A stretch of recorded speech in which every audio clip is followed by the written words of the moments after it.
Con las muy buenas tardes para todas las personas que a través de nuestras redes sociales hoy nos acompañan. Y también a las personas que se encuentran aquí en nuestro centro comercial Mi Centro, también aquí en nuestro salón, un salón preparado apenas para la cultura de nuestro municipio. Y que por supuesto, todos los que nos siguen a través de nuestras redes sociales, de nuestro fanpage en Facebook, a través de nuestro Centro Cultural Bacatá. Un saludo muy cordial por parte de nuestra administración municipal en cabeza de nuestra alcaldesa, nuestra gran amiga Yemi Villamil Buitrago y por supuesto de nuestro Centro Cultural Bacatá, en cabeza por supuesto de nuestro director Oscar Chunza. Nos encontramos el día de hoy en nuestro segundo día de la octava versión de la Semana de las Artes, celebrado por supuesto en nuestro municipio.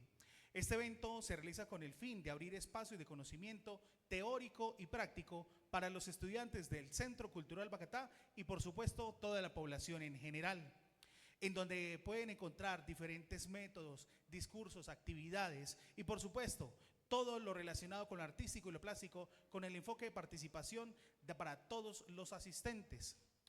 También podemos comentarles que a todas las personas que la Escuela de Artes Plásticas se conforma con un grupo de 5 docentes en las diferentes líneas de artes plásticas y por supuesto también coordinado por el tema artístico por nuestra coordinadora de la escuela, Gabriela Pérez, quien es la encargada de mantener y encaminar a todos los procesos artísticos a nivel asequible para todos los funzanos. En el día de hoy, un día muy importante para todos nosotros de esta Semana de las Artes, tenemos el agrado de contar con un excelente artista. Recibamos con todas las personas que nos encontramos hoy en este recinto con un gran aplauso para Lester Rodríguez. Grande el aplauso para él. Es artista y educador e investigador, cofundador de la Escuela Experimental del Arte. Es maestro en artes plásticas por la Escuela Nacional de las Bellas Artes de Honduras, licenciado en Ciencias Sociales de la Universidad Pedagógica Francisco Mozarat de Honduras, realizó estudios de especialización de enseñanza para la educación superior en la misma casa de estudios.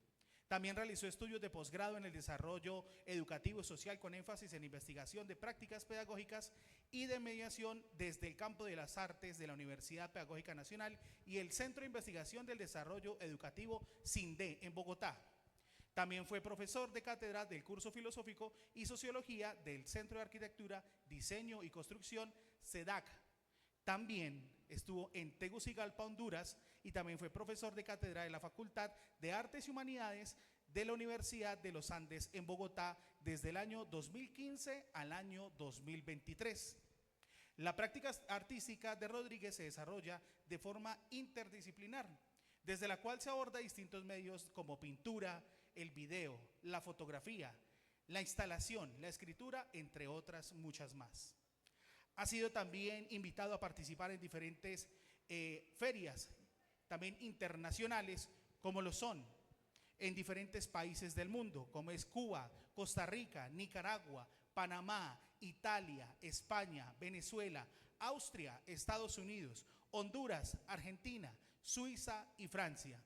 Son muchos países que han participado y que por supuesto nuestro gran artista que tenemos invitado el día de hoy estará con nosotros. Damas y caballeros, preparémonos entonces para esta gran charla, esta gran conferencia que vamos a ver a continuación. Grande el aplauso para ellos y en este momento le damos el paso muy importante para nuestra coordinadora de la escuela, Gabriela Pérez. Gaby, bienvenida, feliz tarde para ti. Muchas gracias, Vico. Muy buenas tardes a todos.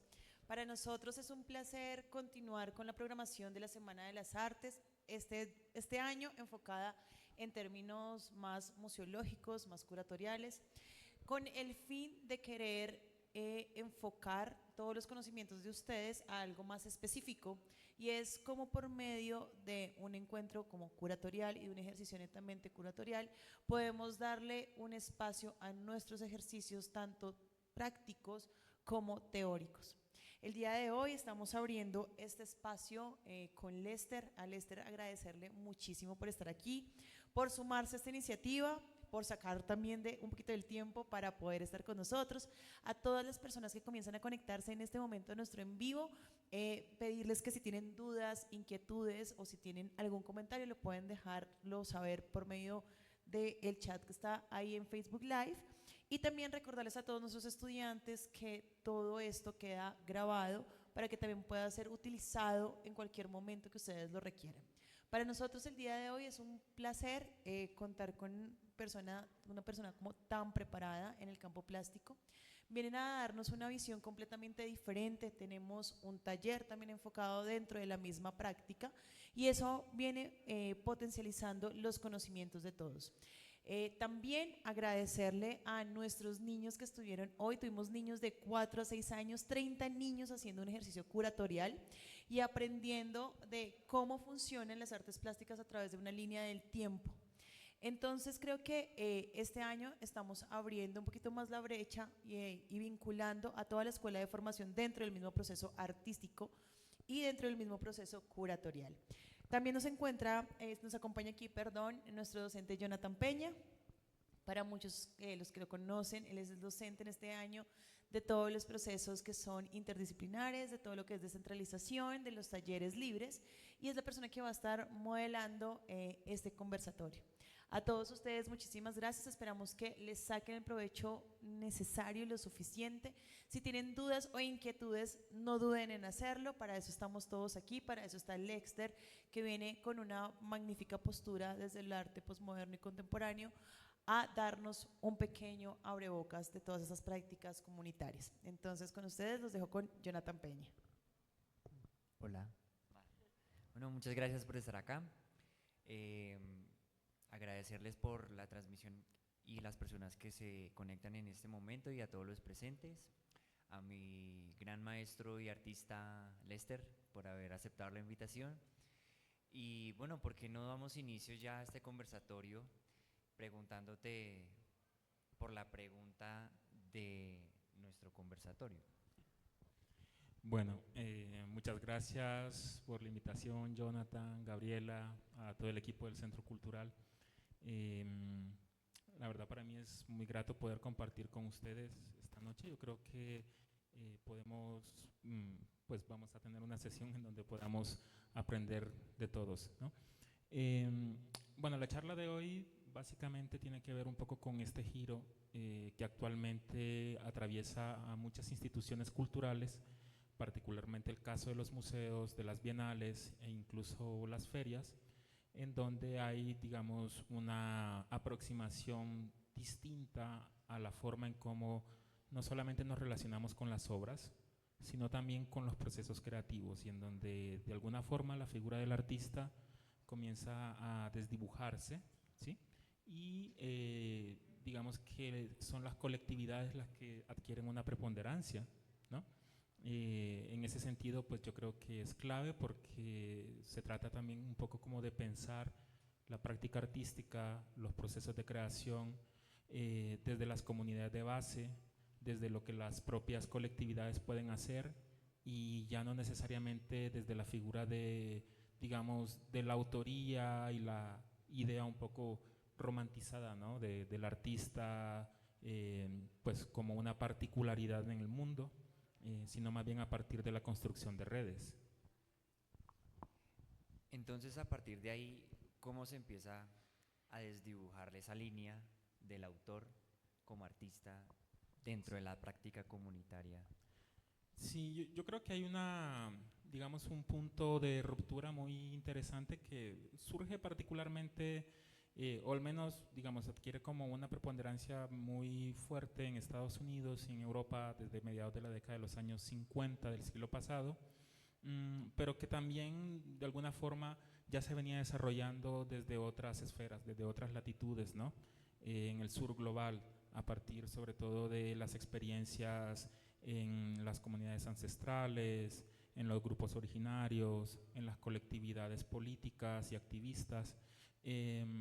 Pero bueno, digamos, desde la década de los 50, 60, con toda esta revolución cultural que ocurre, sobre todo a partir del mayo del 68 en Francia, y unos años antes, más o menos ahí por 1964, con las luchas por las libertades civiles en Estados Unidos, digamos que muchos de los artistas que también conformaban estos grupos activistas comienzan a pensar sus procesos desde la creación conjunta, ¿no? En ese sentido se transforma también la idea del museo, de la galería, del espacio cultural, no como un lugar donde uno simplemente va y pues va a observar cosas, sino que es un lugar donde se generan cosas, ¿no? Es decir, pasamos un poco de esas instituciones que son contenedoras a instituciones generadoras. En ese sentido, pues el performance tuvo, digamos, un impacto, yo diría, bastante crucial en esas prácticas, los procesos relacionales también, el situacionismo también como un movimiento artístico, pero político durante la década de los 70, pues va a influir mucho eso.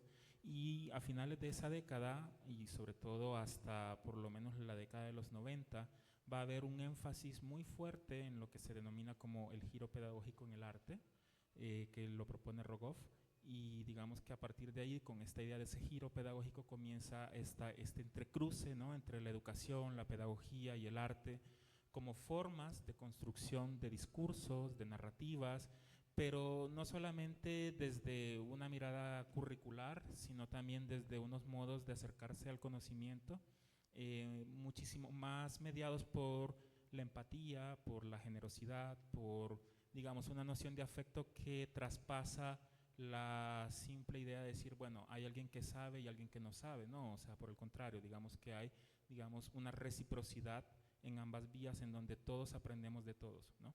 Y que yo creo que de alguna forma la educación artística recoge, de pronto no tanto desde los espacios puramente académicos, pero sí sobre todo desde los espacios independientes, una noción en donde nadie quizás puede enseñarle a alguien a ser artista, pero todos podríamos aprender de todos, ¿sí?, en ese proceso de creación. Y esto desde luego comienza a transformar la propia noción de institucionalidad. Entonces el museo, digamos que hoy en día, más que nuevamente esos espacios de contención, se convierten en espacios que desdibujan un poco esos límites en donde uno podría decir, en dónde se encuentra, digamos, ese lugar donde yo voy a ver arte, ¿sí?, a participar de una experiencia estética, pero que al mismo tiempo estoy construyendo saber, ¿sí? Estoy construyendo saber a partir de diálogos, a partir de interacciones. Yo creo que eso es muy bonito porque de alguna forma plantea una articulación de la noción de escuela, una noción de escuela que no está mediada por, nuevamente, la estructura curricular tradicional o al menos convencional, sino que es una escuela que se expande. Y en ese sentido tendríamos que pensar un poco si esta noción del museo moderno, que se traía desde por lo menos mediados del siglo XIX, que posteriormente pasa al Museo de Arte Contemporáneo, pues hoy en día no estará más bien como en una etapa de revisión como concepto, ¿sí? Es decir, estaríamos hablando más que de un museo, de un postmuseo que ya no estaría determinado solamente por su estructura arquitectónica, sino más bien por los espacios en donde genera, digamos, donde no necesariamente contiene cosas, sino que contiene saberes, contiene conocimientos, pero al mismo tiempo genera nuevos saberes y genera nuevos conocimientos. Dentro de tu estadía acá en Colombia, que ya ha sido pues bastante larga, has tenido la experiencia pues de compartir en diferentes instituciones, crear escuela experimental, participar dentro de unos programas que de pronto algunos han distinguido que se llama Arbotutor. ¿Cómo has visto esa experiencia dentro de lo local acá en Colombia, acá en Bogotá? Sí, bueno, Colombia tiene una tradición muy extensa, sobre todo a partir de experiencias de mediación cultural, digamos, de educación artística, que yo diría que lo convierte casi que en un referente junto a Chile, Argentina y Brasil a nivel latinoamericano en cuanto a procesos de investigación, procesos de formación, y eso lo vuelve también un contexto muy rico, que pues digamos hoy en día se produce mucho material, digamos, de reflexión intelectual desde la pedagogía relacionada con el arte. Y esto es interesante, ¿no? Porque por lo menos en el contexto de Centroamérica eso no es tan común. Es decir, en Centroamérica, digamos que la práctica artística no está tan determinada por una academia, sino que está más determinada sobre todo por procesos de colectividades, ¿no? Donde los artistas inicialmente desarrollan su carrera trabajando en colectivo desde que se gradúan, ¿sí? Y van creciendo hasta que cada uno pues comienza a buscar su propio camino. Digamos que me parece mucho más interesante lo que ocurre fuera de la escena universitaria, por ejemplo. Creo que a veces las universidades, y esto no es solamente el caso de Colombia o Bogotá en particular, es, digamos, un fenómeno muy globalizado, porque la educación, lastimosamente, y hay que decirlo, se ha convertido en una industria más, la industria del conocimiento, ¿sí? Pero creo que desde los espacios alternativos, estas experiencias, por ejemplo, ¿no? En donde se generan, digamos, estos encuentros para hablar de estas cosas, terminan siendo a veces muchísimo más ricos y mucho más generadores de iniciativas que esos espacios académicos tradicionales. Yo he tenido la oportunidad, por ejemplo, aquí en Bogotá, de trabajar de cerca con artistas de muchas edades, ¿no? Muchos perfiles también, de mediana trayectoria, de corta trayectoria, artistas, por ejemplo, que vienen egresando de sus carreras universitarias, muchos han sido estudiantes míos en la universidad, otros que, por ejemplo, son artistas que tal vez tienen, no sé, pasan más de los 50 o 60 años, pero digamos que en carrera, en trayectoria, es una trayectoria muy corta, porque, y esta es una gran ventaja, el arte o la carrera artística no es una carrera que está determinada por la edad biológica, sino más bien por, digamos, los procesos que vas desarrollando como artista, ¿no? Desde una perspectiva profesional. Y es muy interesante ver cómo esas diferentes subjetividades tienen modos distintos de aproximarse a pensar su obra, pero también de aproximarse a pensar las relaciones que quieren generar con su obra, con su proceso, con las demás personas. A partir de ahí, por ejemplo, en mi experiencia, sobre todo en el caso de Arbotutor, que es este programa de formación para artistas empíricos y estudiantes de arte y artistas de corta trayectoria que tiene la Feria de Arte de Bogotá, tuve la oportunidad de diseñar el programa curricular de Arbotutor, que es un programa bastante extenso, generalmente dura 8 meses por ahí, ¿no? Y hay como diferentes contenidos a partir de módulos que reúnen como distintos, digamos, enfoques, ¿no? Desde el tema de lo que tiene que ver con la comercialización, la profesionalización de la carrera artística, hasta procesos de investigación en arte. Y yo creo que es muy interesante la forma en que cada uno de los participantes de este programa en particular, digamos, asumían sus experiencias y transformaban su práctica, no solamente desde ese trabajo autónomo que casi siempre a uno en la escuela de arte le inculcan, ¿no? Que es como usted en su taller trabajando y pintando o haciendo lo que tenga que hacer, sino más bien a partir de ese diálogo que se va generando con las y con los otros. Entonces eso es muy rico, ¿no? Porque digamos que produce otro tipo de interacciones, otro tipo de enriquecimiento en la experiencia de formación del artista. Y entrando ya un poco a la relación dentro de tu práctica un poco más personal como artista y como formador, y que en este momento estás implementando una escuela experimental, ¿cómo lo logras acoplar dentro de esa escuela? Sí. Bueno, la escuela experimental es realmente un proyecto que creamos en el 2010, surgió en Honduras. Es una plataforma pedagógica impulsada por artistas, ¿no? Trabajan artistas como de diferentes disciplinas también y tiene como diversos programas. Inicialmente surgió como un programa que, digamos, invitaba a artistas a trabajar con comunidades de base en zonas de alto riesgo en Honduras, y donde estos artistas pues ponían un poco como a disposición sus saberes, sus conocimientos, para capacitar sobre todo mujeres que, digamos, habían sido víctimas de violencia o que pues eran cabezas de hogar, para la capacitación y creación de microempresas cooperativas, ¿no? Posteriormente la escuela, a medida iba creciendo, desarrolló un programa de formación para artistas emergentes que se llamaba Programa Nómada.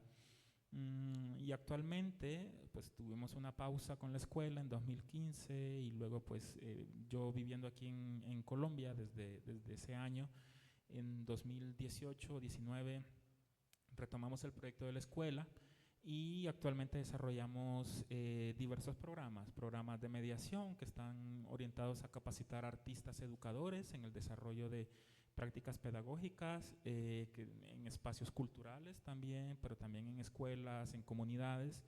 Tenemos la escuela inmaterial, que son experiencias de trabajo con comunidades en donde se desarrollan procesos educativos, y también aulas radicales, que digamos, son mesas de diálogos entre especialistas del campo de la educación y el arte para hablar sobre problemas políticos, sociales que se desarrollan en una escala global.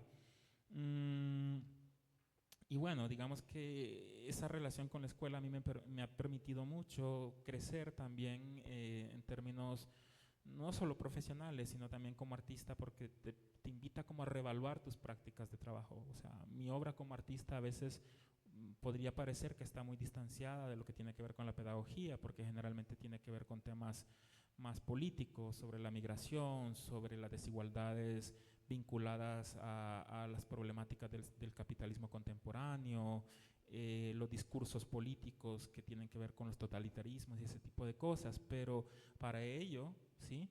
Digamos que de alguna forma, en mi caso particular, ha significado también sensibilizarme frente a las consecuencias que todos esos problemas que de alguna manera yo he venido abordando en mi trabajo, pues tienen como impacto dentro de los diferentes contextos en donde se generan esas desigualdades y en donde evidentemente el papel de la pedagogía, el papel de la educación puede tener, digamos, una función transformadora. Entonces ahí llega la pregunta de cómo el arte o puede el arte seguir generando una relación con el mundo. Bueno, esa era un poco la pregunta que vamos a tratar digamos, abordar en la charla, ¿no?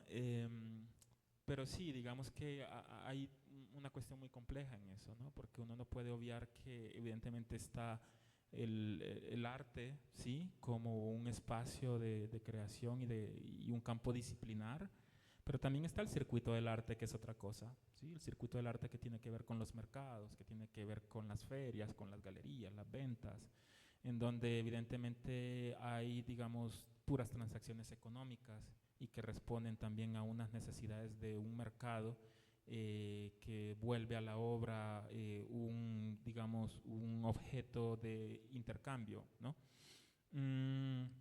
Y pareciera que eso es como lo único que se ve del arte hoy en día, ¿sí? Es decir, las noticias sobre cuánto se vendió en Art Basel, cuál fue la obra más cara que se vendió en Arbo, cuántas galerías vinieron, pero eso no es el arte, ¿sí? O sea, eso es una parte muy minúscula que tiene mayor proyección lastimosamente, pero eso no es el arte, ¿no? El arte estaría, digamos, en otro lado. Y digamos que si está en otro lado, uno se preguntaría en qué lado está, ¿sí? Y de esa forma, si logramos identificar en qué lado se encuentra, quizás podríamos identificar también cuáles son las relaciones que construye con ese lugar en donde opera, en ese contexto en donde surge. Bueno, entonces en ese lugar donde opera o donde podemos encontrar el arte, tú nos tienes como preparada una pequeña actividad Sí. que nos vas a ir indicando cómo debemos proceder, pues, para ir eh, conjugando un poco el conversatorio con los ejercicios con los invitados. Sí, la idea es que podamos conversar digamos, un poco sobre esta noción del post-museo actualmente, y luego podemos hacer un pequeño ejercicio a partir, digamos, como de una mirada curatorial en un sentido bastante sencillo, pero que nos permita, digamos, también sacar algunas conclusiones muy particulares sobre lo que vayamos a hablar el día de hoy. Hacemos un recorrido con las diapositivas que trajiste a la mano. Vale, sí, si quieres.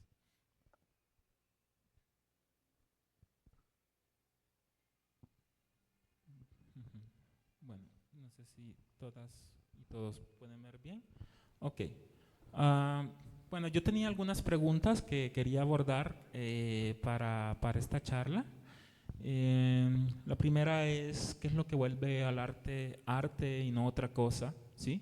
¿Y qué es lo que media entre la obra y el mundo? Estas preguntas a mí me parece que son relevantes porque al menos son por lo menos digamos, como las grandes preguntas que desde el campo de la filosofía se han planteado muchos pensadores, ¿no?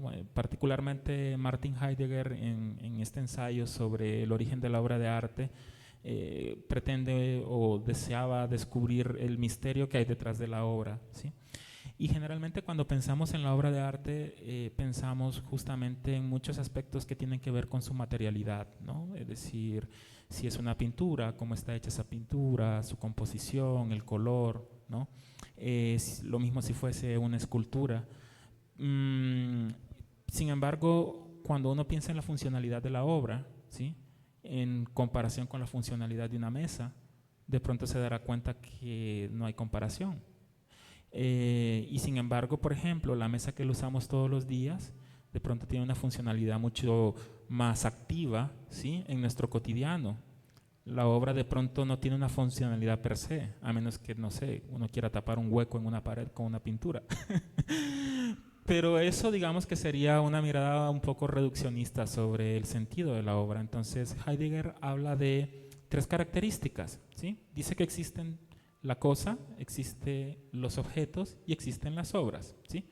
Entonces, las cosas, en este caso, son las que existen en estado natural. Una piedra es una piedra y su naturaleza es ser piedra, ¿sí? Eso él lo denomina como la coseidad de la cosa. Pero cuando hablamos de lo que es útil, tiene que ver con las cosas que usamos, ¿sí? Esta sí es útil porque la estoy utilizando en este momento. Cuando ya la dejo de utilizar, no me acuerdo a veces más de la silla, menos que hasta la próxima vez en que la vuelvo a utilizar. Esta, digamos, es la cosa que ha sido procesada, ¿sí? Y la obra, ¿qué es la obra? La obra sería en este caso aquello que está a medio camino entre la cosa y el útil, ¿sí? Porque está en estado natural, pero al mismo tiempo ha sido procesada. Y sin embargo, no tiene la función, no tiene una utilidad y tampoco pertenece al mundo de lo natural. Entonces él pone un ejemplo muy bonito y dice, refiere un poco a este cuadro de la campesina, los zapatos de campesina de Van Gogh. Y digo campesina porque él lo menciona como una campesina, ¿no? Y señala algo bien interesante, es que sobre el peso de la faena uno puede darse cuenta del desgaste del cuero, ¿sí? Puede darse cuenta del barro que está en el suelo, ¿sí? Del cansancio de la jornada. Y sin embargo, no lo sabemos porque hayamos tocado esos zapatos de cuero, ni porque nos los hayamos probado, ¿no? O porque tengamos, digamos, evidencia de ese zapato en físico. Lo sabemos porque lo estamos viendo en la obra, porque la obra nos lo ha revelado, ¿sí? Por lo tanto, pareciera que hay, digamos, una relación simbólica muy interesante en la obra que está oculta en su materialidad, ¿sí? Y que nosotros, de alguna manera, digamos que sacamos eso a la luz a partir de esa reflexión que hacemos sobre la obra. Esto es muy chévere porque, de alguna forma, lo que nos está diciendo Heidegger es que la obra de arte o el misterio que opera en la obra de arte, su valor, no es, digamos, su naturaleza estructural solamente, sino que es aquello que oculta y que solamente podemos develar a través de preguntarnos, ¿sí? ¿Qué es lo que me quiere decir esta obra? Por lo tanto, cuando uno diría, ¿qué es lo que media entre la obra y el mundo? Pareciera que no es la obra en sí, la mirada, sino es la pregunta que esa obra nos genera, ¿no? Eso me parecía como interesante porque hoy en día, en donde la imagen es, digamos, omnipresente, uno ve imágenes en todos lados, la ve en las redes sociales, en la televisión, cuando uno va caminando, en el centro comercial. La imagen al mismo tiempo, al ser, digamos, omnipresente, se vuelve también superficial, ¿sí? Y es una imagen que ha sido vaciada por completo de sentido. Es una imagen transparente, como dice Byung-Chul Han. Por lo tanto, una imagen que nos invite a formular una pregunta es una imagen que está mediando. Es una imagen que nos está diciendo, espérese un momento y deténgase y piense sobre esto que está viendo. No sé si Vemos la siguiente diapositiva. Si puedes, ajá. Bueno, esta frase me pareció importante. No, la siguiente, por favor.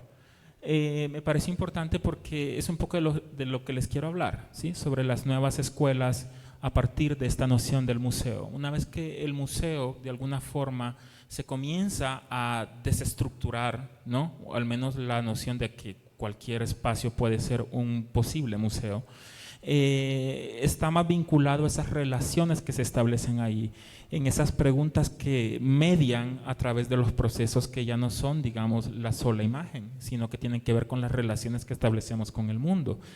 Esta frase que dice haz amigos y no arte es, digamos, el eje curatorial con el cual el colectivo de Indonesia que se llama Ruang Grupha de Indonesia curó y desarrolló para la documenta de Kassel en Alemania en la 15 documenta de Kassel, que creo que esto fue en 2014. Y Ruang Grupha es, digamos, un equipo de curadores que trabaja con comunidades campesinas en Indonesia, en donde se establece una relación de trabajo con estos campesinos, con agricultores, para la distribución equitativa de las cosechas, ¿sí? A este concepto se le conoce como Lumbung. Y a partir de esta noción de Lumbung, digamos que ellos toman este concepto y lo traen al espacio del arte para hablar sobre una redistribución equitativa de la experiencia estética, de la experiencia de la creación y de la experiencia del saber a través del arte. No sé si le damos a la siguiente. A eso, pues, digamos que se le conoce como un giro que pone en tensión esa idea del artista, ¿no?, individual como una personalidad que de alguna manera está siempre en primera línea cada vez que hablamos de la obra, cada vez que hablamos del arte en sí, donde pareciera que es mucho más importante los nombres, ¿sí?, que, digamos, lo que el arte está generando en ese conjunto. Y me pareció interesante traer esta colación porque supone también comenzar a pensar los espacios de creación más allá del simple hecho de reproducir técnicamente cosas o del simple hecho de decir, bueno, vamos a construir a partir de la habilidad técnica de alguien, sino más bien en donde todos podemos aportar, ¿sí?, a una idea en común. Y esta idea en común plantea un horizonte, ¿sí?, en donde se construyen colectividades, en donde se generan también, digamos, encuentros, se producen de alguna forma afectividades distintas. De alguna forma esto ya venía ocurriendo antes con el arte relacional, que bueno, es un concepto que propone... se me fue el nombre. Ya me voy a acordar. Pero bueno, ese es, digamos, un concepto que durante la década de los 90 cobra como una vigencia muy importante, y es como el arte ya no habla de cosas, ¿no?, sino más bien habla de espacios de encuentro, ¿sí? Entonces, pues digamos que por ahí va enfocado esto.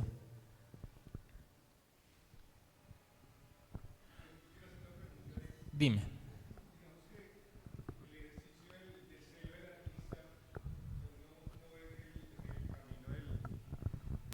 El artista quiere, pues, levantarse con su obra, buscar su gesto, su simbología y todo el tema. Cuando tú hablas de colectividad acá, pues ese ejercicio, me imagino que tú lo has visto marcado. Yo lo veo aquí muy marcado. Siempre que conoce a un artista, muy marcados, son muy celosos con su asunto de esto es mío y pues yo no lo quiero compartir. Tuve la oportunidad de conocer uno por allá en Tocancipá que era bastante celoso con ese tema. Y digamos, ¿tú cómo ves eso? ¿Cómo ves esa transformación de la persona que es celosa con su ejercicio? Porque creo que es lo que estás planteando, a esa parte de colectividad, porque precisamente pienso que eso es lo que nos falta. O sea, yo pienso que ese es un llamado que es el que tú también quieres hacernos. O sea, el ejercicio colectivo donde armamos un ejercicio sin rayarnos con el otro, porque el otro sabe un poco más que yo, o no sabe. ¿Cómo ves ese tema ahí? Sí, yo por eso también mencionaba, digamos, esta relación con la educación y la pedagogía dentro del espacio del arte, ¿no? Porque refiere también a una solidaridad, ¿sí? Una solidaridad que no es populista, sino que es una solidaridad, yo diría, genuina, ¿sí? En donde lo que nos reúne es la necesidad del saber, ¿sí? Y es algo que, como mencionaba anteriormente, algunos investigadores, pedagogos, autores, ¿no? Ya habían planteado en su momento, sobre todo con Paulo Freire, ¿no? Con su pedagogía de la liberación, ¿no? Esta importancia de construir desde unos afectos distintos, en donde nadie le enseña a nadie, pero todos aprendemos de todos. De alguna forma, yo pienso que esta idea del artista, digamos, ensimismado, pues todo el mundo tiene un ego, ¿sí? Porque eso está implícito en la naturaleza humana, ¿sabes?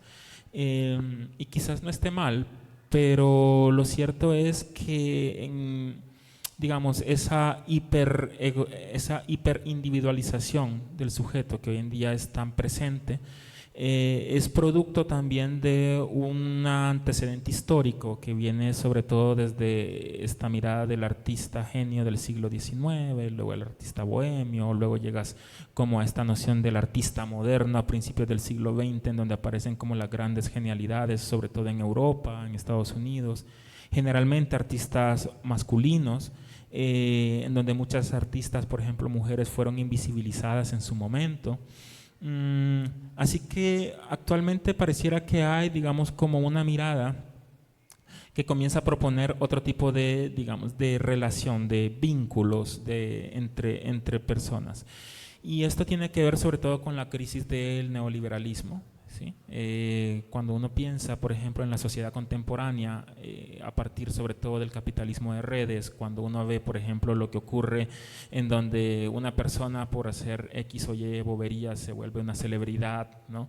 O en donde para el caso, digamos, lo que te da ese valor agregado como individuo tiene que ver por el capital económico, el capital cultural que tienes, ¿sí? Es donde uno tendría que replantearse un poco, ¿sabes? Cuál es tal vez, digamos, lo esencial dentro del espacio del arte. Yo como artista, por ejemplo, ¿cómo me vinculo con los demás? Evidentemente no siempre creamos en colectivo, ¿sí?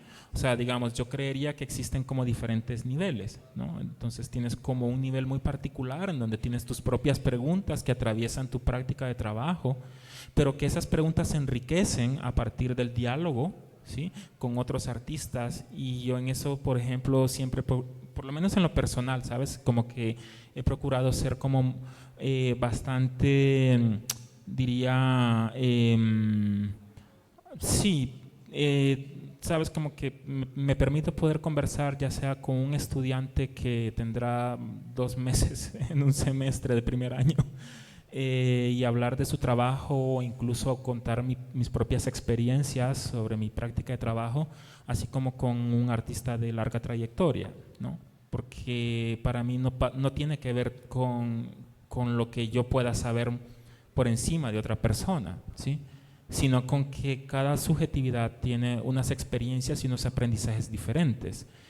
Y eso es lo que vuelve rico ese proceso creativo. Luego tienes, digamos, un nivel que es muchísimo más colectivo, en donde ya sea que como artista estés produciendo en colectivo o trabajando para una exposición o qué sé yo, donde vas a presentar algo con otros artistas, o que estés haciendo un proyecto en donde involucras a otras personas que, si bien es cierto no se asumen como artistas, sí tienen la oportunidad de hacer una experiencia de creación.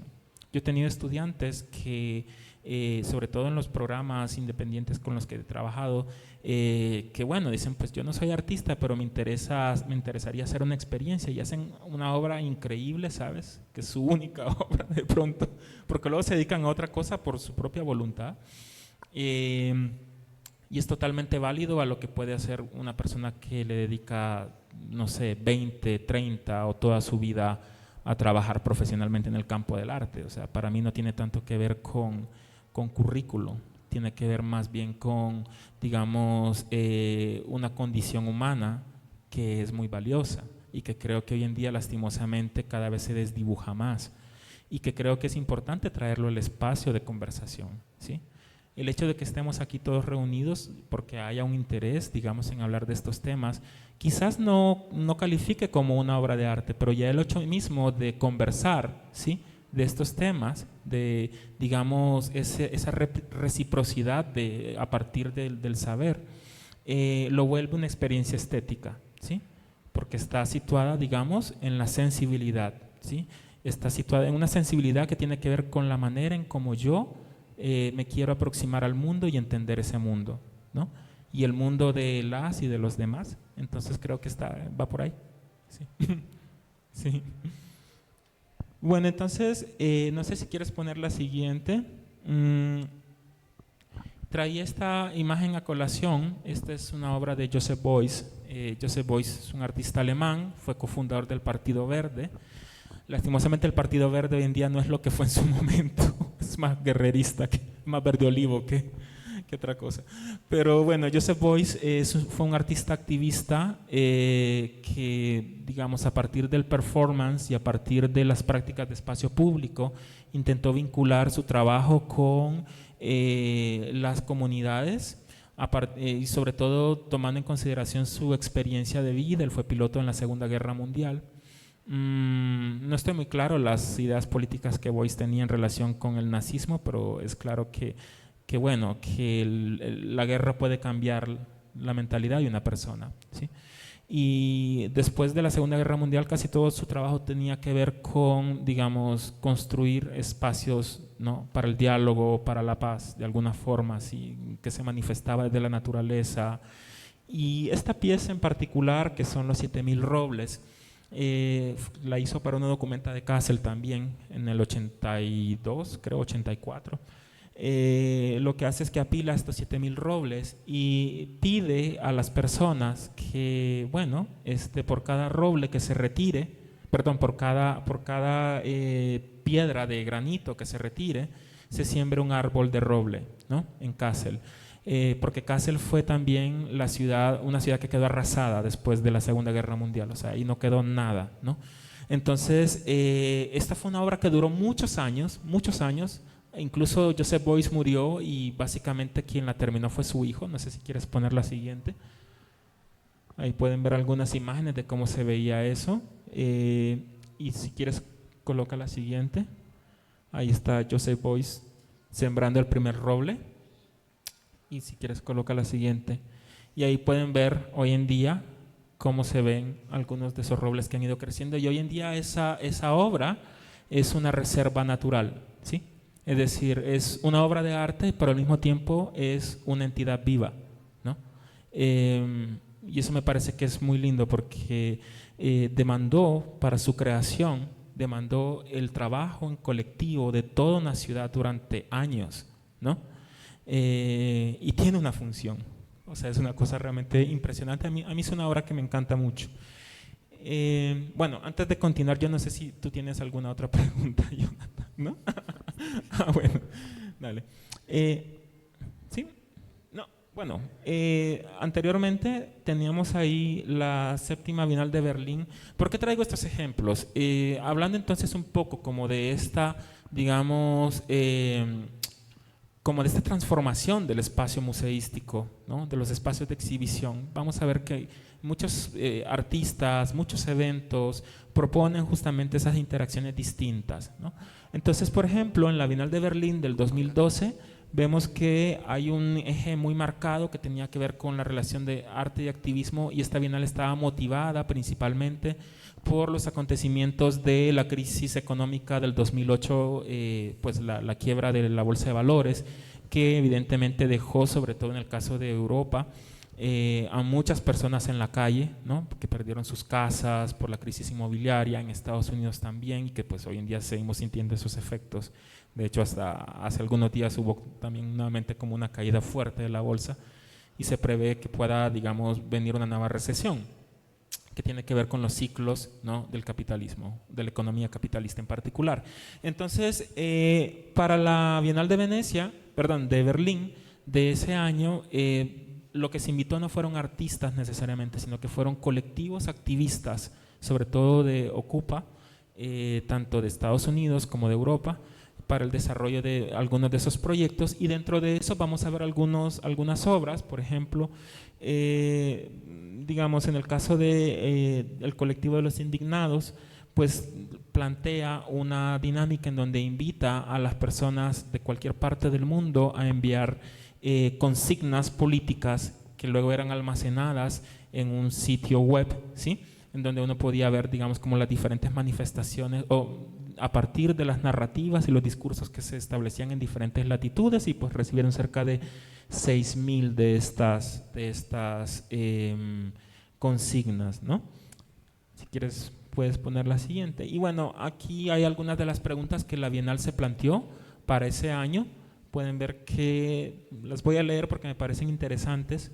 Es si puede el arte contemporáneo tener un impacto social visible, ¿no? En medio de las crisis económicas y políticas, si puede tener algún tipo de importancia política también dentro del contexto actual, ¿no? Y más allá de servir de un chivo expiatorio para algunos populistas, por ejemplo, ¿no? Es decir, un poco como lavar esas conciencias. También sí puede visibilizarse y verificarse los impactos y los efectos de las obras de las y los artistas, que a veces es una gran pregunta, ¿no? Como digamos vimos en el caso de Joseph Beuys. Y si es posible entablar algún tipo de diálogo con y desde el arte, y en todo caso si vale la pena hacerlo, por ejemplo. Y por qué este tipo de preguntas son vistas como un ataque contra la verdadera esencia del arte, sobre todo cuando se dice que el arte no debe ser político. El arte tiene una dimensión política per se, ¿sí? Está en su naturaleza. Estas preguntas o estas posiciones políticas que el arte plantea a veces pueden hablar de su propia naturaleza como obra, ¿sí? Como cuando uno ve, digamos, una obra minimalista, o cuando ve, digamos, la abstracción geométrica, ¿sí? Está hablando de una posición, desde una política de la estética que tiene que ver con su propia naturaleza en cuanto obra de arte, porque está hablando de sí misma. O puede ser, digamos, política en función del contexto desde el cual se produce esa obra, ¿no? Y bueno, finalmente, otra pregunta es, ¿qué puede hacer el artista para cambiar el estado de cosas actuales? Quizás muy poco, diríamos, pero porque evidentemente las políticas, sobre todo las públicas, tienen que ver con tomas de decisiones que no competen a la mayoría de los ciudadanos, en donde hay que decirlo, existe un mito, ¿sí?, de la voluntad popular y un mito también de la democracia, ¿no? Sin embargo, yo creería que a partir de las acciones que movilizan, ¿sí?, colectivamente ciertos procesos culturales de encuentro, pues ahí se pueden ir generando transformaciones. Evidentemente no son suficientes, porque las microcolectividades de pronto no transforman el escenario actual de cosas, ¿no? Sobre todo los grandes problemas como la economía, el trabajo, la educación en términos generales, pero sí pueden generar cambios, ¿no? Y a veces los artistas pueden ser actores fundamentales para impulsar esos cambios, ¿sí? Pueden ser líderes culturales dentro de las comunidades en donde producen, ¿no? Si quieres, coloca la siguiente. Ahí pueden ver algunas imágenes de cómo se colocaron algunas de estas consignas dentro de esta bienal en el pabellón de los indignados. Y si quieres, puedes colocar la siguiente.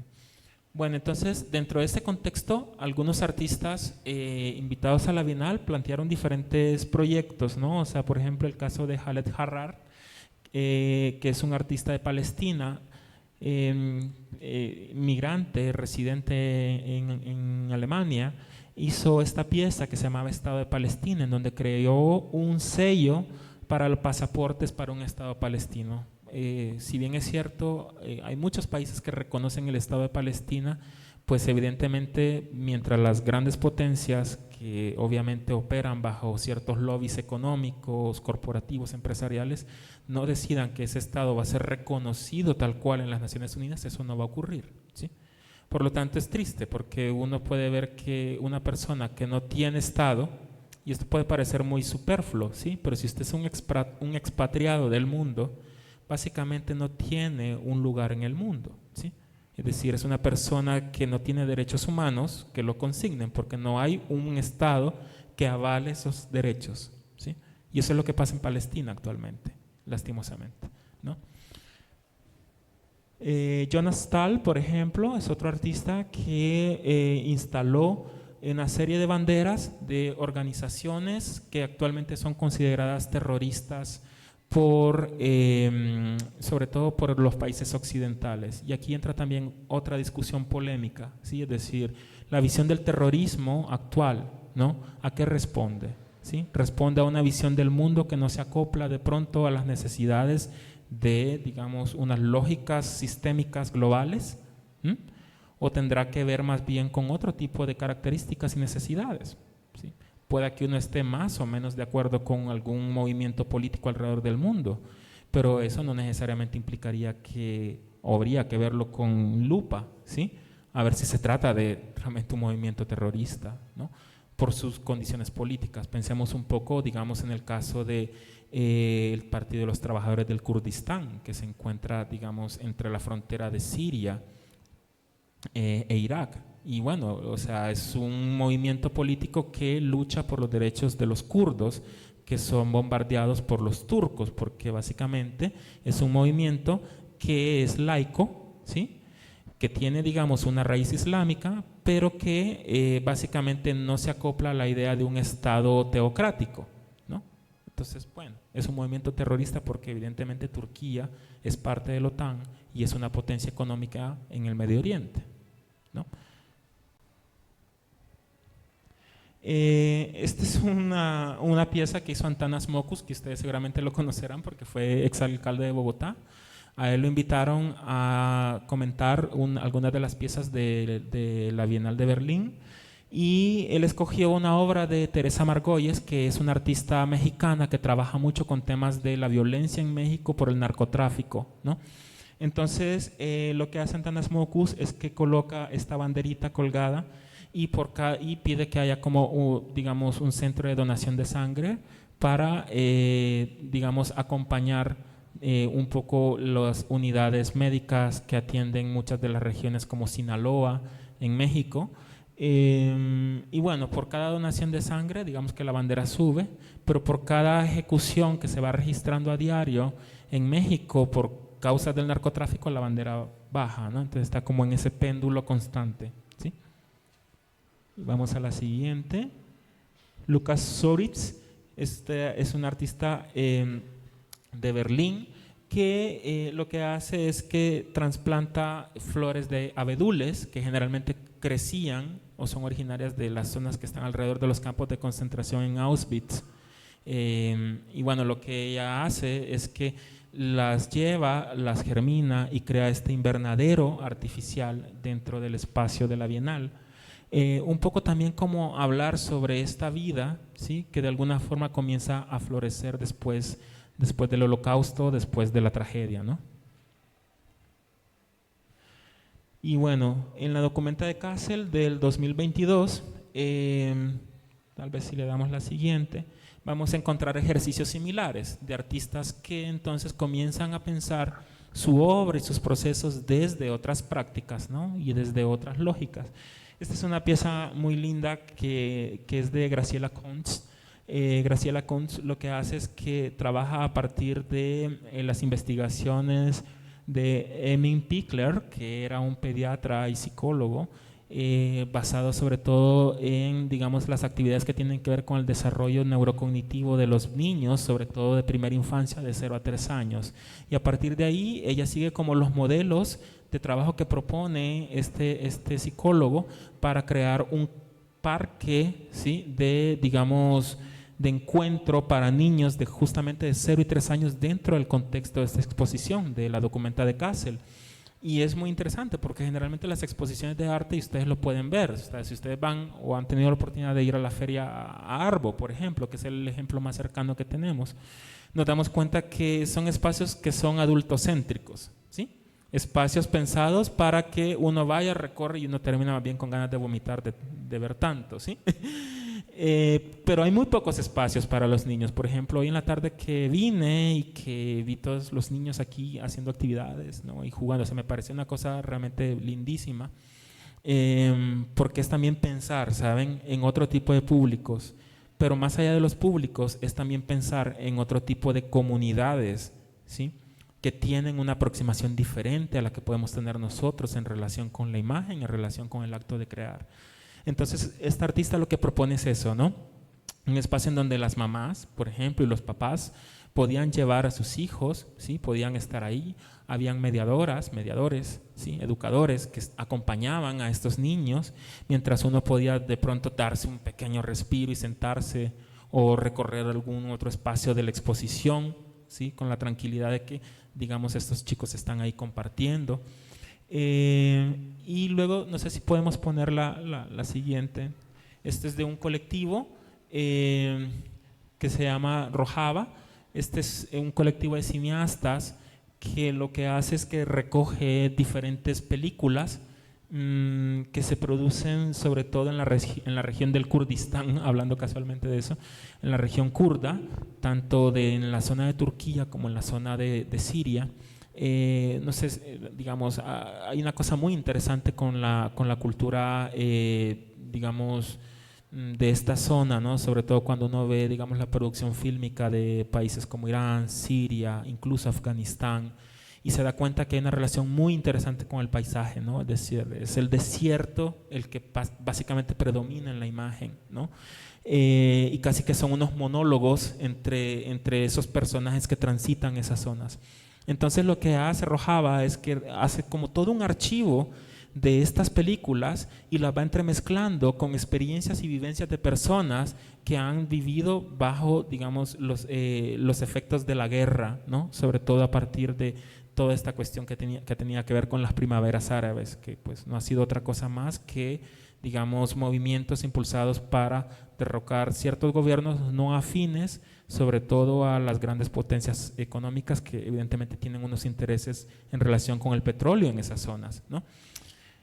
Y luego tenemos el caso de Siwa Platform, que es un colectivo de artistas, de investigadores de 3 países, de Túnez, Irak y Francia, en donde ellos analizan, crean como estas mesas de diálogo para reflexionar sobre el caso de Túnez y las reservas de fósforo que hay en este país. Y a partir de ahí, digamos que crean sobre todo documentos de investigación que sirven de archivos y análisis que van entremezclando las reflexiones con artistas, con antropólogos, etnógrafos, economistas en torno a estos problemas, ¿no? Y tenemos el caso de Nangsa, que es un colectivo, si no me equivoco, ellos son de Vietnam, ¿no? Y lo que hacen es que, al igual que la otra pieza que vimos con el tema de los abedules, es que llevan plantas trasplantadas a Berlín, ¿sí? Que generalmente se utilizan para restaurantes de comida asiática en Europa, y las hacen crecer a modo de huertos, hablando un poco sobre este tema de las migraciones, ¿no? Y de las comunidades, en este caso vietnamitas, en Europa. Y digamos que lo plantean también un poco como esa reflexión entre esos cruces, hibridaciones culturales que se generan a partir de la globalización, a partir, digamos, de esos cruces transfronterizos, ¿no? Por muchas razones por las cuales por las cuales las personas migran. Y bueno, un poco como para ir cerrando, hablarles sobre el caso de un proyecto de Alfredo Yard, que es un artista chileno. Esto fue un artículo que publicó Carmen Morch en una edición de Errata que se llamaba Saber y Poder, sobre procesos de educación. Y aquí Carmen Morch habla sobre una experiencia que hace este artista en una zona de Londres que se llama Whitechapel, en donde él, digamos, invita a estudiantes de arte de Bangladesh que viven en esta zona. Generalmente, digamos, son personas migrantes con una economía más o menos deprimida, y pues las invita a ser parte de una exposición en donde él las retrata, pero luego se genera toda una discusión por esta forma en que él las retrata, ¿sí? Porque sobre todo las participantes, o sea, todas eran mujeres, hablaban sobre esta mirada un poco, digamos, no sé si pornomisérica, pero sí mórbida, ¿no? En relación con, sí, la persona migrante, pobre, que no es blanca, y un poco esa revictimización, ¿sí? Que a veces desde el espacio del arte puede ocurrir, en donde, digamos, ahí, digamos, puede que haya un desenfoque medio político, discursivo, ¿sí? Pero lo interesante no es tanto la polémica que suscitó la obra, sino lo que generó, porque a partir de ahí entonces estas artistas se organizaron, se creó una nueva exposición a partir de la mirada de ellas como migrantes dentro del contexto de la Inglaterra de los 90. Se generaron artículos reflexionando sobre los procesos de educación y mediación desde el espacio del arte y desde las propias exposiciones y cómo éstas podían articular bien o mal, digamos, unas narrativas, ¿sí?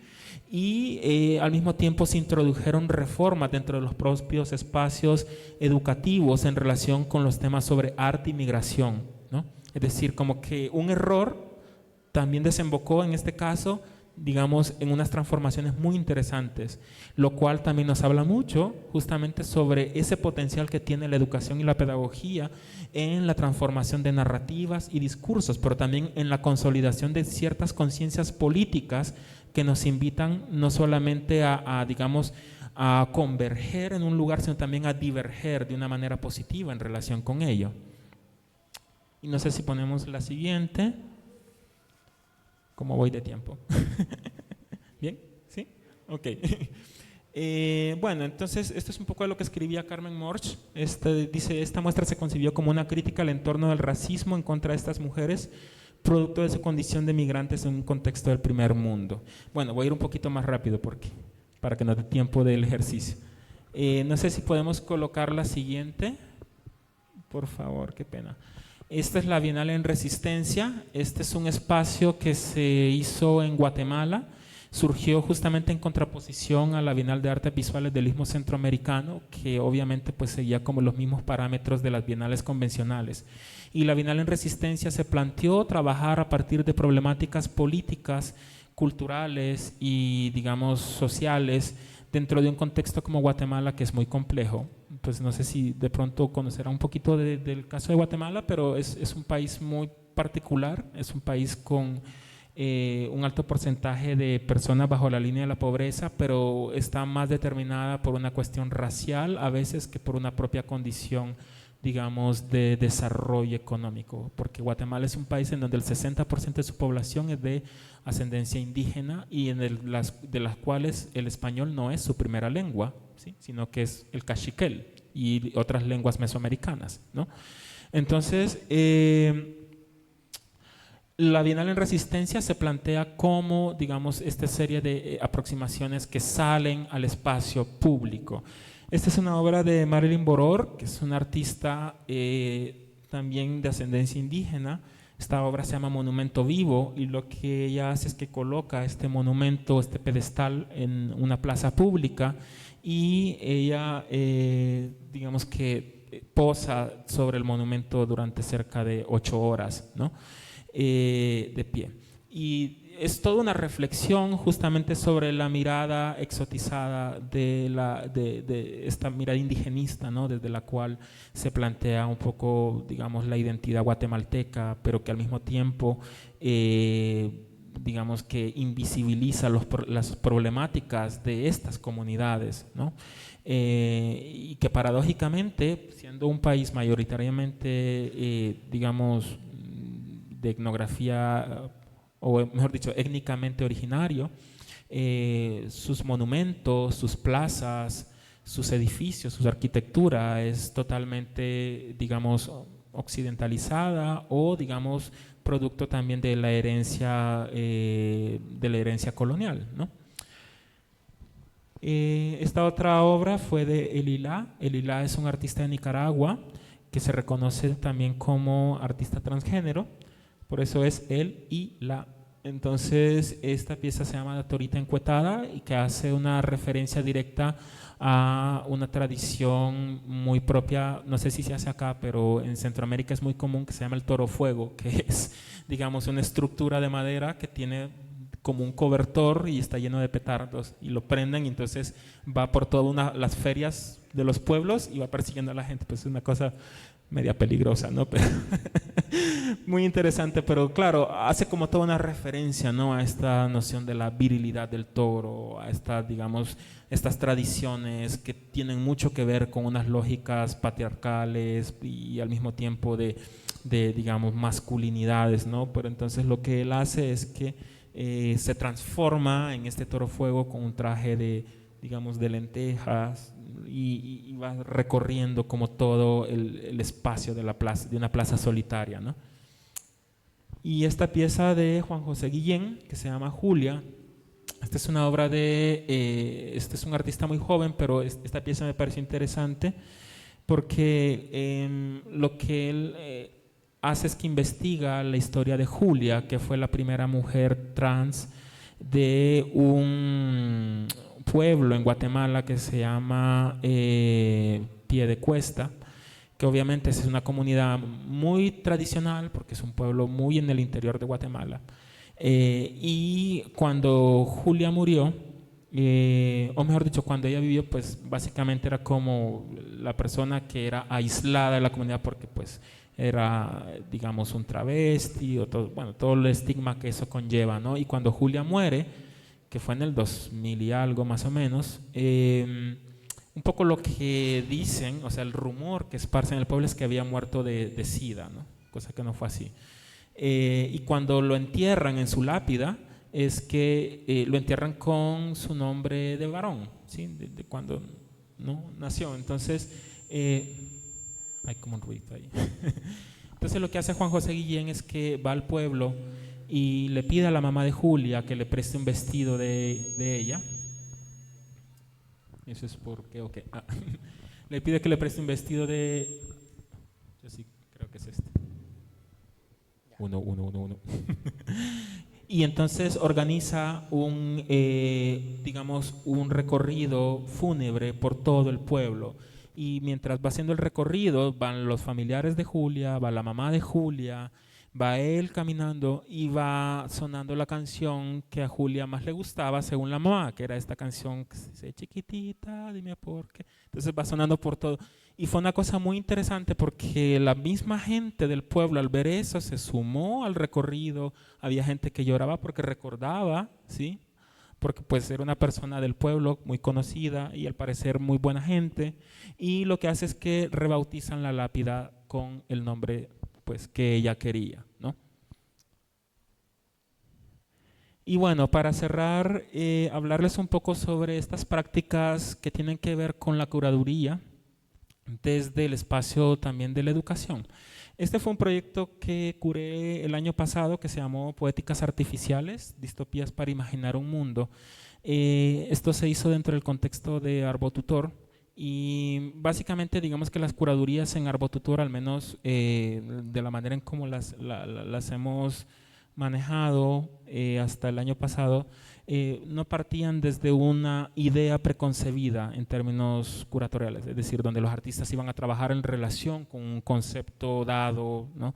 Sino que yo las llamo como curadurías orgánicas porque surgen de las propias necesidades e intereses de los artistas que participan del programa. Entonces, durante una etapa de varios meses, bueno, tú participaste en eso, ¿no? Creo que te acuerdas que, o sea, hay una etapa en donde dialogamos, miramos los proyectos, hablamos de los intereses, las preguntas que atraviesan esa obra, ¿no? Esos procesos de creación, y no solamente se dialogan entre los curadores, en este caso, en este caso yo y el artista, sino entre todos, ¿no? Y eso es importante porque, digamos, no se establece una relación de jerarquías, sino más bien una relación de horizontalidades en donde cada quien tiene una pregunta y, digamos, un comentario en relación con ello. Y ahí pueden ver parte de esos procesos desde donde se discuten ciertas de las obras a partir de laboratorios de creación. Y es una experiencia muy rica, ¿no? Porque entonces los artistas tienen la oportunidad de presentar esas preocupaciones, esas dudas, esas inquietudes, ¿no? ¿Qué opinas tú de lo que estás viendo acá? ¿Qué opino yo de lo que veo en esto que está ocurriendo acá? ¿Sí? Y en función de eso va surgiendo, digamos, el concepto de la exposición, pero también van, digamos, fortaleciéndose los procesos que van desarrollando estos artistas, ¿no? Entonces, algunas piezas, les traje algunas cuantas solamente, ¿no? Por ejemplo, esta es una pieza de Laurentino López, que es una pieza que estaba basada en su experiencia con su papá, que era ufólogo, que son estos que están fascinados por el tema de los ovnis, ¿no? Entonces, su papá tenía como dibujos de cómo podía ser una nave espacial, y se lo comentaba cuando era chico. Y entonces lo que hace Laurentino es que a partir de esos relatos, ¿sí?, trata de regirse lo más fielmente posible a la descripción que su papá le daba para crear esa nave espacial. Y crea este prototipo que es esta piecita que está flotando ahí en el aire. Está sostenida a una pared a una base que emite ondas sismáticas para generar estos movimientos de ondas, ¿no?, el movimiento de las partículas. Y la nave se sostiene a partir también de imanes, ¿no? O sea, y luego tenemos esta pieza de Jean Bernier, que hace una investigación en el páramo y se encuentra con una especie de hongo que sangra. No recuerdo bien el nombre del hongo, pero lo que sí recuerdo es que es nativo de Canadá, y un poco lo que él se pregunta es cómo llegó este hongo acá, ¿no? Así que se va al páramo y busca este hongo y lo lleva a Bogotá y hace que germine. Y es interesante porque en la parte de abajo de la plancha donde está sembrado el hongo hay una lona, ¿sí?, que absorbe el líquido rojo que el hongo va botando, porque el hongo antes de morir comienza a sangrar, ¿no? Y hace toda una referencia a la naturaleza del contexto histórico armado de Colombia, ¿sí?, un país en donde hasta las plantas sangran, menciona él un poco en su declaración. Y bueno, es muy interesante. Y esta es una pieza de Paula Arias. Paula no estudió arte, ella es ingeniera electrónica, y esto me parece muy lindo porque Paula, digamos que aplica sus conocimientos de ingeniería electrónica para crear esta obra interactiva en donde lleva una planta de su casa, y esta planta está conectada a un sistema de Arduinos que básicamente con un sensor de movimiento capta la vibración de la planta, es decir, lo que la planta siente. Entonces, cada vez que uno tocaba la planta, se reproducía en las ondas que están viendo ahí, que son, digamos, es básicamente a través de un video beam, ¿no?, que reproduce la secuencia sonora de la planta, o mejor dicho, la vibración de la planta. No podía ver si la planta estaba estresada, si la planta estaba tranquila, según el tacto, ¿no? Entonces era muy lindo porque no, digamos, realmente, pues uno piensa a veces que las plantas realmente son como eso, plantas, o sea, objetos que están ahí para adornar de pronto un ambiente, pero bueno, o sea, digamos que aquí se generaba una interacción a través de la tecnología muchísimo más viva, ¿sí?, de lo que a veces uno podría imaginar, ¿no?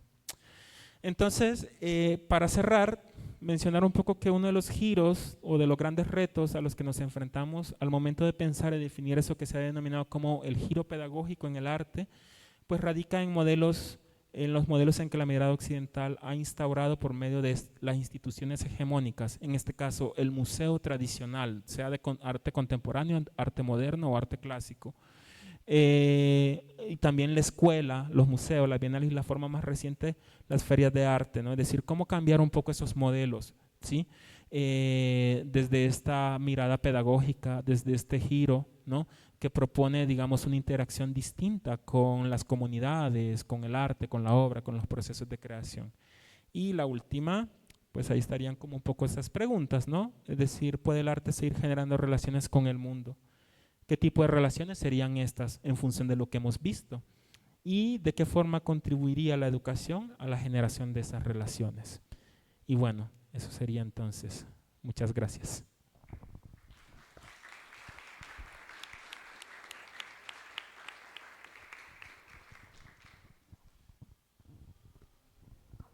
Y si le brindamos el aplauso más grande nuevamente para él, por supuesto.